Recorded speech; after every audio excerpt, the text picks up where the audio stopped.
Yoga education India में विद्यार्थियों, जैसा कि हम गृह संहिता समझ रहे हैं। गृह संहिता में आज हम समझेंगे 7 नंबर का यानी 7वां उपदेश समाधि योग। और इससे पहले के उपदेश हमने सभी समझ लिए। पहला था षटकम, दूसरा था आसन, तीसरा था मुद्रा, चौथा था प्रत्याहार, 5वां था प्राणायाम, छठा था ध्यान और 7वां है समाधि योग। तो आज हम समाधि योग समझेंगे। चलिए ध्यान से समझें और इसका नोट्स भी आपको तैयार करना है क्योंकि इसमें से क्वेश्चन आज जरूर आते हैं। चलिए ध्यान समझिए कि समाधि योग की उत्कृष्ट स्थिति है। समाधि जो है, समाधि क्या कहते हैं, इसकी विशेषता बताते हैं कि समाधि योग की उत्कृष्ट अवस्था है, स्थिति है या श्रेष्ठ अवस्था है, श्रेष्ठ स्थिति है, इसको समझ सकते हैं। बड़े भाग से प्राप्त होती है, कहते हैं कि बड़े भाग से प्राप्त होती है। यह गुरु के भक्त के फलस्वरूप गुरु की कृपा रूपी प्रसाद से प्राप्त होती है। किस प्रकार से प्राप्त होती है? देखो, पहले तो कहते हैं समाधि योग की उत्कृष्ट स्थिति है या श्रेष्ठ अवस्था है, यह भी आप नोट कर सकते हैं। यानी उच्च अवस्था है, कुछ भी समझ सकते हैं, लेकिन उत्कृष्ट है, उच्च है, श्रेष्ठ है और यह बड़े भाग से प्राप्त होती है यह अवस्था। यह गुरु के भक्ति के फलस्वरूप, जो गुरु की भक्ति आप करेंगे उस जो वो फिर आपको फल प्राप्त होगा, तो फलस्वरूप यह प्राप्त होगी गुरु के कृपा से। फिर गुरु की कृपा होगी, कृपा रूपी प्रसाद से यह प्राप्त होती है समाधि योग, जिसे नवीन ज्ञान, अपने गुरु की उत्कृष्टता का बोध, आत्म तत्व का बोध, बोध मतलब ज्ञान, और मन में ज्ञान अर्थात विषयों के प्रति विरक्त हो। विषयों जो सांसारिक पदार्थ हैं, विषयों के प्रति विरक्त हो, उस योगी की साधना शीघ्र सफल होने वाली है, ऐसा समझना चाहिए, ऐसा समझ लेना चाहिए। कैसा समझ लेना चाहिए? जिसे नवीन ज्ञान, नए ज्ञान, अपने गुरु की उत्कृष्टता का बोध, आत्म तत्व का बोध यानी आत्म तत्व का ज्ञान हो जाता है। मन में ज्ञान अर्थात विषयों के प्रति विरक्त हो, मन में ज्ञान हो, विषयों के प्रति विरक्त हो, उस योगी की साधना जल्दी सफल होने वाली है। जब ऐसी स्थिति योगी की बन जाती है तब जल्दी सफल होने वाली है। अगले सूत्र में बताते हैं कि जब मन शरीर से भिन्न होकर, जब मन शरीर से भिन्न होकर परमात्मा से संयुक्त होता है यानी मिल जाता है, तब उस स्थिति को समाधि समझना चाहिए। कौन सी स्थिति को समाधि समझना चाहिए? जब मन शरीर से भिन्न होकर, मन शरीर से अलग होकर परमात्मा से संयुक्त होता है, तब उस स्थिति को समाधि समझना चाहिए। उसके बाद योगी जीवन की सभी स्थितियों और जन्म मरण के बंधन से मुक्त हो जाता है। जन्म मरण के बंधन से कब योगी मुक्त होता है? जब मन शरीर से भिन्न होकर परमात्मा से संयुक्त होता है, तब उस स्थिति को समाधि समझना चाहिए। यह समाधि है वह स्थिति। उसके बाद योगी जीवन की सभी स्थितियों यानी जन्म मरण के बंधन से मुक्त हो जाता है, यानी उसे मोक्ष की प्राप्ति हो जाती है। यहाँ इनका कहने का यह तात्पर्य है। जन्म मरण यानी बार बार ये जो पुनर्जन्म होता है, इससे उसको छुटकारा मिल जाता है। अब आगे यह सोचना चाहिए साधक को कि मैं ब्रह्मा हूँ, यानी मैं ब्रह्मा हूँ, मैं दुख युक्त नहीं हूँ, यानी ये जो सांसारिक पदार्थ हैं या मैं लिप्त होकर शोकायुक्त नहीं हूँ। मैं सतचित और आनंद स्वरूप हूँ, मैं सतचित और आनंद स्वरूप हूँ।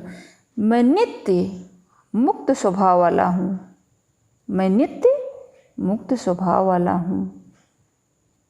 क्या विचार करना चाहिए कि मैं ब्रह्म हूँ, मैं दुख युक्त नहीं हूँ, मैं सतचित और आनंद स्वरूप हूँ, मैं नित्य मुक्त स्वभाव वाला हूँ। यह 4 सूत्रों के माध्यम से इन्होंने पहले समाधि के विषय में अच्छे से समझाया। अब चलिए विद्यार्थियों, आपके मन में उत्कृष्टता होगी कि समाधि के कितने प्रकार हैं। तो इन्होंने समाधि के 6 प्रकार बताए हैं। घृण ऋषि ने घृण संहिता में समाधि के 6 प्रकार बताए हैं। चलिए उनको हम नोट करें। सबसे पहले ध्यान योग, प्रथम ध्यान योग, दूसरी है नाद योग, तीसरी है रसानंद योग, चौथी है लय योग, लय सिद्धि योग, पांचवी है भक्ति योग, छठी है राजयोग या मन मूर्छा भी इसको कह सकते हैं आप। तो ये आप नोट कर सकते हैं। मैं दोबारा से बता दूं ताकि आपको अच्छे से अभी ध्यान याद हो जाए। देखो, ध्यान योग समाधि, नाद योग समाधि, रसानंद योग समाधि, लय सिद्धि योग और भक्ति योग समाधि, राजयोग समाधि, इसके बाद आप समाधि लगा सकते हैं क्योंकि ये समाधि के 6 प्रकार हैं। अब यह किस प्रकार, इसमें क्या मेन इंपॉर्टेंट बताया गया है, किससे समाधि लगेगी। इसमें ध्यान योग में शांभवी मुद्रा लगाकर समाधि प्राप्त होगी, नाद योग में भ्रामरी प्राणायाम करने पर समाधि प्राप्त होगी, रसानंद योग में खेचरी मुद्रा द्वारा समाधि प्राप्त होगी, लय सिद्धि योग योनि मुद्रा करके, भक्ति योग हृदय स्थान पर अनाहत चक्र पर ध्यान किया जाता है, राजयोग मन मूर्छा यानी कुंभक के द्वारा समाधि प्राप्त होती है। तो इसमें क्या क्या है ये आप इसी तरह नोट कर लें ताकि कोई अगर मिलान करना हो या क्वेश्चन में पूछा जाए तो आप झट से इसका बढ़िया अच्छे से आंसर दे लें। क्या क्या है, ध्यान इस तरह नोट कर लें कि ध्यान योग सांभवी मुद्रा, नाद योग भ्रामरी प्राणायाम, रसानंद योग खेचरी मुद्रा, लय सिद्धि योग योनि मुद्रा, भक्ति योग हृदय स्थान यानी हृदय स्थान में ही अनाहत चक्र है, राजयोग कुंभक। इस तरह आप इसको नोट कर लें। और इसमें यह नोट कर लें थोड़ा सा राइट साइड में कि यह समाधि जो है शिव जी द्वारा बताई गई है, शिव जी द्वारा बताई गई है। अब ये जो है नाथ परंपरा से गुरु शिष्य परंपरा है ना, तो शिव इनको ही गुरु मानते हैं, पर शिव जी को ही ये गुरु मानते हैं। शिव जी ने जो पार्वती माता को बताया था वही ये जो है इन्होंने चंडकपाली राजा को बताया है। तो यह समाधियाँ शिव जी द्वारा बताई गई हैं। अत्यंत इनको गोपनीय रखा है। ये अमृत स्वरूप दुर्लभ श्रेष्ठ हैं ये समाधि, यानी ये अमृत स्वरूप हैं, दुर्लभ हैं, श्रेष्ठ हैं और इनकी अत्यंत गोपनीयता आपको बनाए रखना है। और जानने के बाद इन समाधियों को जानने के बाद पुनर्जन्म नहीं होता है, साधक को मुक्ति अवश्य प्राप्त हो जाती है, यानी समाधि द्वारा प्राप्त हो जाती है मुक्ति। तो ये आपने पॉइंट नोट कर लिया होगा। अब चलिए, अब इन जो 6 समाधियाँ हैं इनको हम क्रम से थोड़ा सा विस्तार से समझ लें ताकि आपके ध्यान में हमेशा बना रहे। चलिए, सबसे पहले हम ध्यान योग को समझते हैं, यानी ध्यान योग समाधि फर्स्ट नंबर पर है ना। तो देखो ध्यान से समझना, सांभवी मुद्रा करके आत्मा को प्रत्यक्ष रूप से देखने का प्रयत्न करें। सबसे पहले सांभवी मुद्रा, अगर सांभवी मुद्रा नहीं जानते हैं विद्यार्थी तो इससे पहले मैंने मुद्राओं पर के प्रकरण पर वीडियो बना रखा है, आप उसको देख सकते हैं। 25 मुद्राएं जो उन्होंने बताई हैं उसमें है। तो सांभवी मुद्रा करके आत्मा को प्रत्यक्ष रूप से देखने का प्रयत्न करें और फिर बिंदुमय ब्रह्म का साक्षात्कार करते हुए, किसका साक्षात्कार करना है, बिंदुमय ब्रह्म का साक्षात्कार करते हुए मन को बिंदु में लगा दें। जो बिंदु में ब्रह्मा है उसी में मन को लगा दें। तत्पश्चात यानी उसके बाद मस्तिष्क में विद्यमान ब्रह्मलोक में आकाश के मध्य में आत्मा को ले जाएं और जीवात्मा में आकाश को लय करें। कहाँ पर आत्मा को ले जाना है, कहाँ पर ले जाना है आत्मा को, मस्तिष्क में विद्यमान ब्रह्मलोक में आकाश के मध्य में आत्मा को ले जाएं और जीवात्मा में आकाश को लय करें। जीवात्मा में आकाश को लय करना है।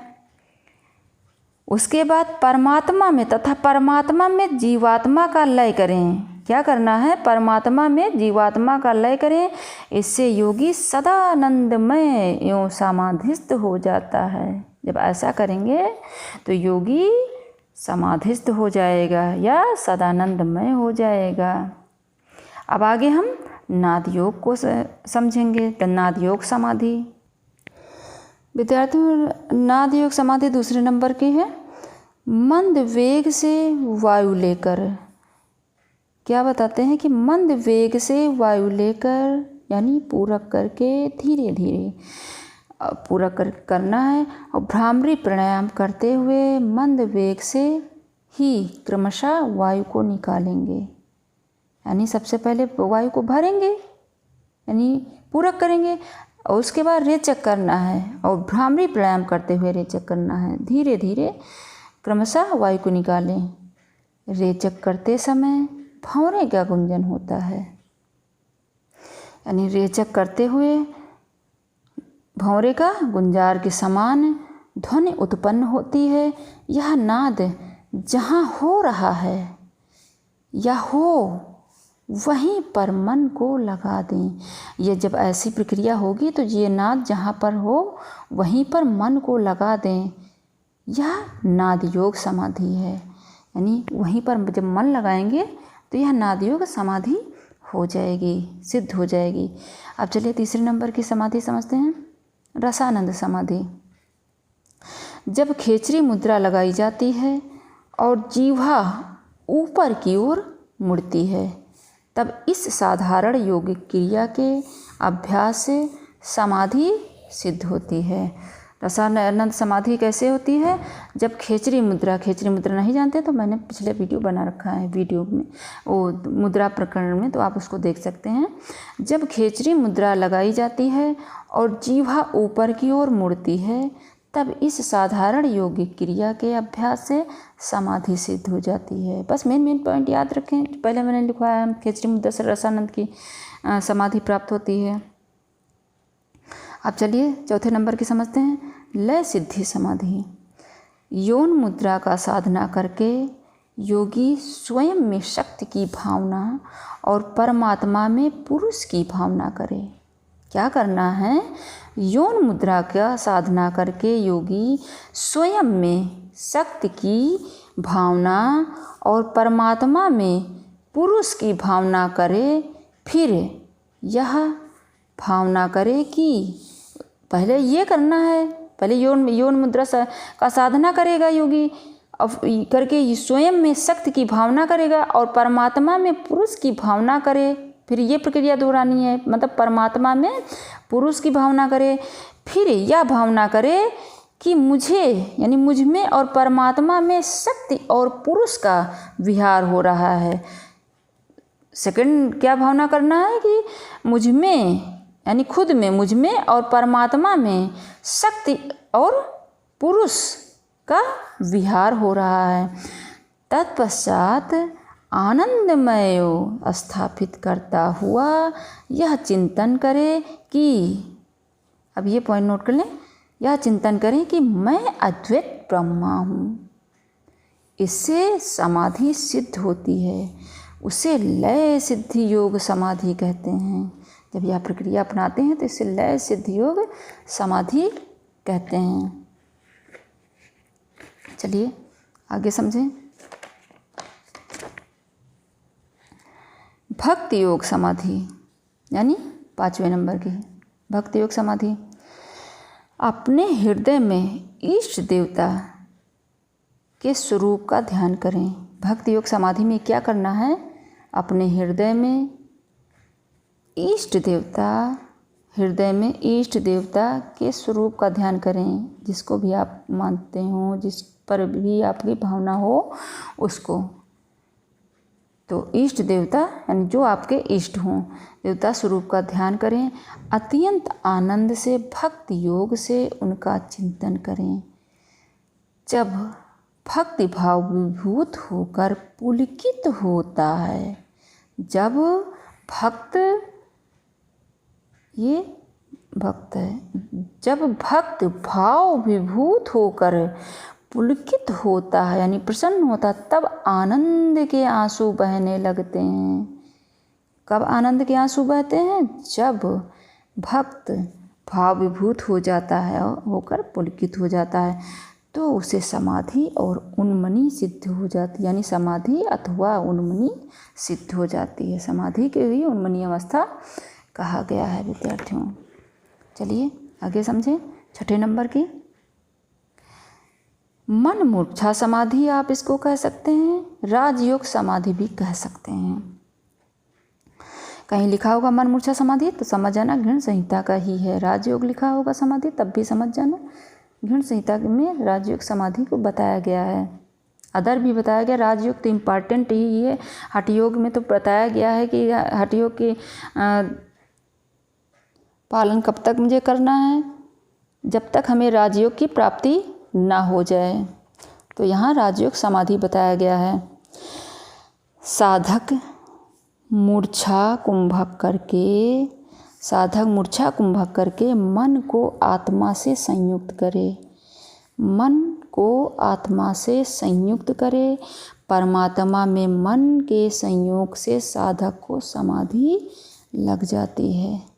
मन मूर्छा समाधि में क्या है कि साधक मूर्छा कुंभक करके मन को आत्मा से संयुक्त करे। इन मूर्छा के विषय में मैंने पहले बता रखा है विद्यार्थियों। अब प्राणायाम का प्रकरण देख सकते हैं। तो साधक मूर्छा कुंभक करके मन को आत्मा से संयुक्त करे, परमात्मा में मन के संयोग से साधक को समाधि लग जाती है। फिर मुक्ति प्रदान मन और आत्मा की एकात्मकता राजयोग समाधि है। यह मुक्ति प्रदान करता है और मन और आत्मा की एकात्मकता, जब मन और आत्मा की एकात्मकता हो जाती है तो यह राजयोग समाधि है। विद्यार्थी यहाँ मेन इम्पॉर्टेंट यह समझ लें, इन्होंने मन को कंट्रोल करने के लिए बहुत ज़्यादा बताया है। इन्होंने प्रत्याहार को भी मन पर ही बताया है और यहाँ भी समाधियों में भी मन को ही बार बार बता रहे हैं। इन्होंने मन को ज़्यादा इम्पॉर्टेंट अपने ग्रंथ में दिया कि मन पर कंट्रोल करो, मन के द्वारा करो सब कुछ। यह विद्यार्थियों मैं आपको समझा रही हूँ, यहाँ ग्रंथ में नहीं लिखा लेकिन मैं आपको समझाने के लिए बता रही हूँ। चलिए आगे समझ लें और यह आप नोट कर लें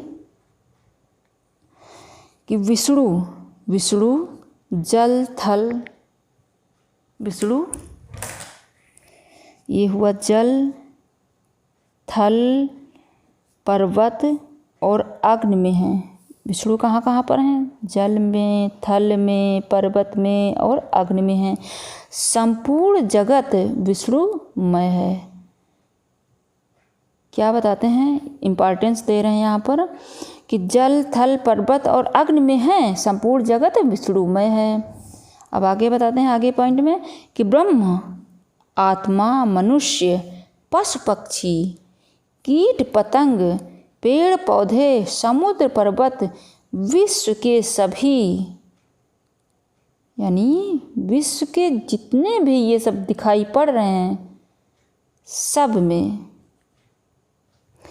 सबको ब्रह्मा समझें और क्या समझना है?